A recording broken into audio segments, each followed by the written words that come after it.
Okay, so there are lots of really cool things about these bony fish, and of course their color patterns are one of the really cool things and makes it so that there's so much variety out in the ocean. Here's a beautiful cryptic coloring here where they look just like their background, and helps them blend in with that. Disruptive coloration you're seeing right here where the banding and stuff makes it so that it's difficult to pick them up, to know where they start and where they end. And then some warning coloration where here it's showing that perhaps I'm poisonous. So their body shapes also vary greatly, and you'll see that in your book as well as in the coloring sheets that I sent out to you. And so we've got their body forms, and their body shape depends greatly upon the habitat and the lifestyle that they have, and but it also influences their swimming habits. And so depending on what shape they have also can dictate the type of swimming that they're capable of undergoing. There's also a lot of differences in their feeding habits.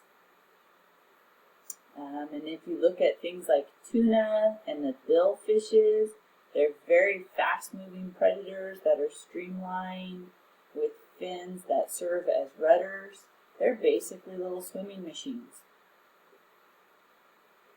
So lots of variation in their body. So the tuna, this is that fusiform shape, and that fusiform shape, boy, it is just ideal for moving through that water really fast. Where when you're a seahorse, these fish here, these little seahorses, they are very slow moving, but great cryptic coloration. For the most part, you don't even see these little guys. They're so slow in their movement, and their little tail allows for them to hang on to plant material, and then they're just embedded in there.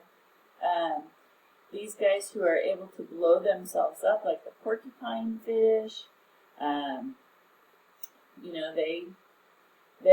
their fins allow for them to move forward, move back.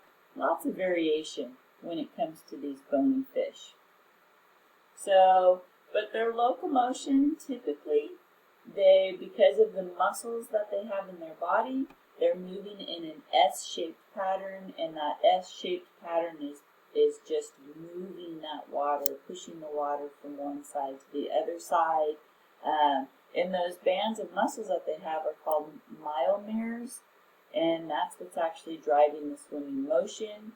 And then they have different fins, and depending on those fins, they can use those fins for forward movement. Some of them can move backwards.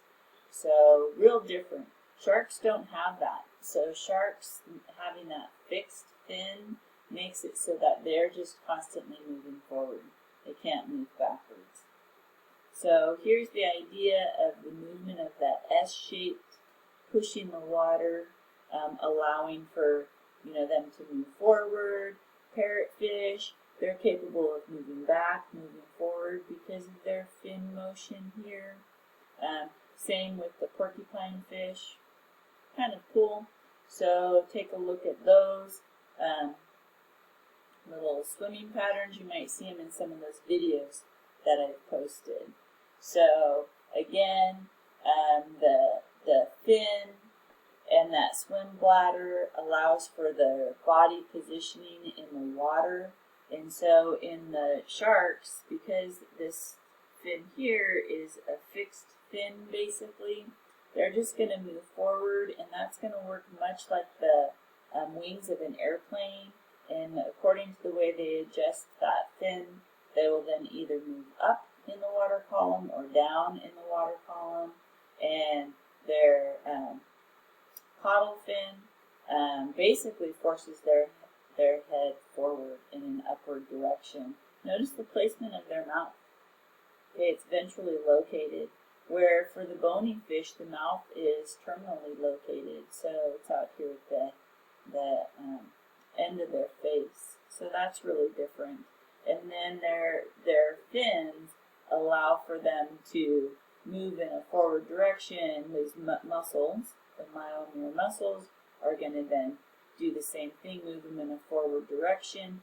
But remember, the bony fish have a swim bladder, and that swim bladder allows for them to move up and down in the water column.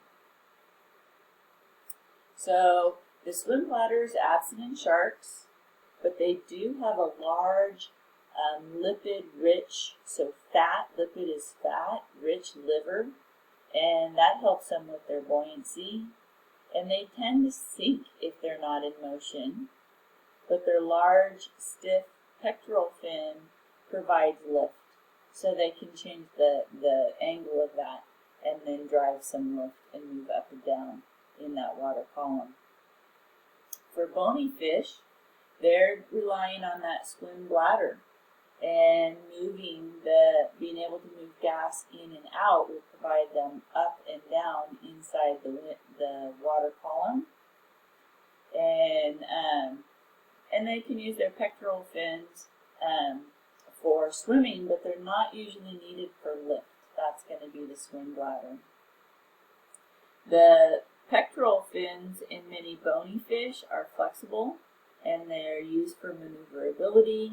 In some of the slow swimming species, forward movement is mainly provided by the pectoral fins.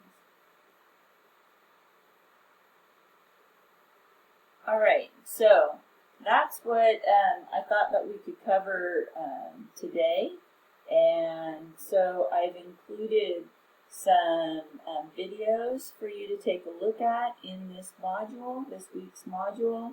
I've included some coloring sheets, and the coloring sheets are on fish morphology, so it's important to know those lateral lines, to know the fins, the dorsal, the caudal, the anal, the pelvic, and the pectoral fins. Know your fins on them. Your mouth, notice that they have a mouth and they've got a jaw, because this is what we're into, these jaw fish now, or jawed vertebrae, with our bony fish versus the jawless. And I did not give you a coloring sheet for the jawless, just for the, I think I gave you the bony fish. And then I also included a coloring sheet in there that's the comparison of structure of a bony fish versus a shark, and this is their internal anatomy. And I put in a video of a fish dissection. Please watch the video on the fish dissection when you are doing your coloring of the bony fish and the shark comparison of structure, so that you can see the heart, the kidney, the gonads, the liver, the stomach, the intestines, and all of those parts. I will see you Monday during our Zoom session. I hope you're able to participate in the Zoom session with us on Monday at 1:30, and bring your questions at that time. And until then, have a nice day and stay safe. And hopefully today you're staying dry and you're staying warm. And let's hope our electricity stays intact. All right. I will talk to you guys later. Bye.